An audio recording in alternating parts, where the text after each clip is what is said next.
حادثه کشتار در پس کودکان رخ داده است. همون کودک میدکش هر زمان میگوید که اوچم دادم با کارد زده کشت که خون فش برآمد. یک دهشت است. اهلیدین یتیموفро ҳолати рӯҳии набираҳояш нигарон кардааст. ҳолати равонии кӯдаки майдаакаш беҳад вазин аст ва ҳолати унош наметавонам гуфта, чунки ман равоншинос нест. духтари хурдии ӯ моҳира ятимова ба дидорбинии фарзандонаш ба хонаи собиқ шавҳараш рафту кушта шуд.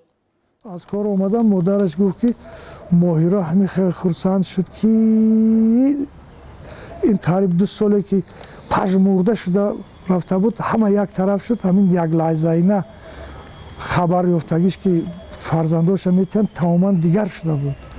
модараш таъкидиш кардааст ки я духтарҷон рӯзадори ифтор мекунӣ, монда шудагӣ намоз барпо мекунӣ, охи баъди шаб ҷо меравӣ ту унҷа нарав.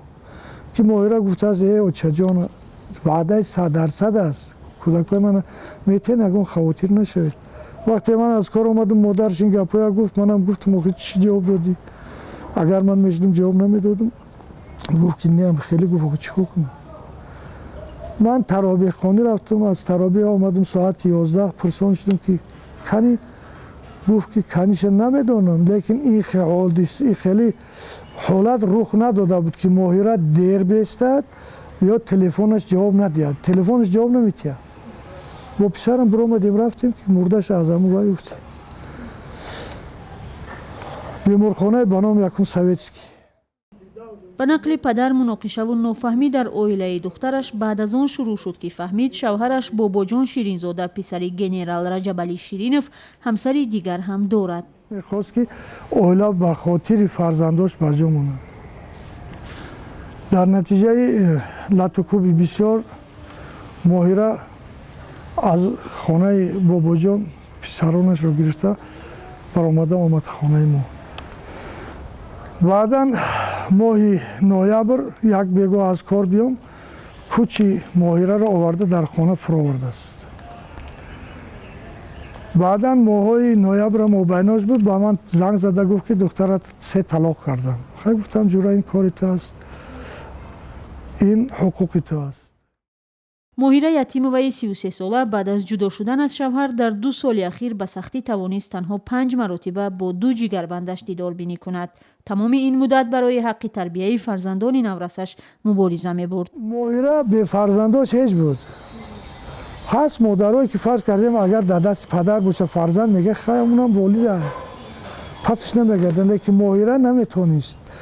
агар таги фарз кардем санг бурда бо ҷо мекард, моҳира даракша меёфт мерафт. аз ин мактаби фарз кардем доимо хонандаш ки бурдак политехникум ӯ чӣ хел ёфт, айгиҷо ёфт, рафт фарзандора дид.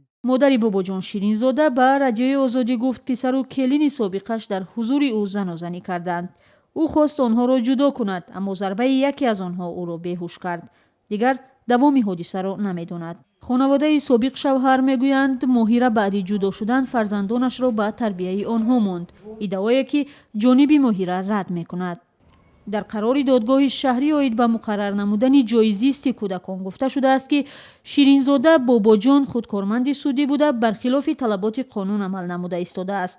зеро дар кодекси оилаи ҷумҳурии Тоҷикистон омадааст ки фарзандони ноболиғ то 10 солагӣ бояд бо модар бошанд. ҳодисаи қатли бераҳмонаи моҳира ятимоваро ҳоло додситонии Душанбе таҳқиқ дорад. як манбаъ дар ин додситонӣ гуфт Бобоҷон Ширинзодаи 34 сола дар пурсишҳои ибтидоӣ қатли ҳамсари собиқро эътироф карда гуфтааст надонист чӣ тавр ин амалро содир кард. наздикони моҳира мегӯянд духтари онҳо аз зиндагии муштарак бахт надид ва ҳоло онҳо фақат як хоҳиш доранд. тибқи қонунгузорӣ ҷазоша бина.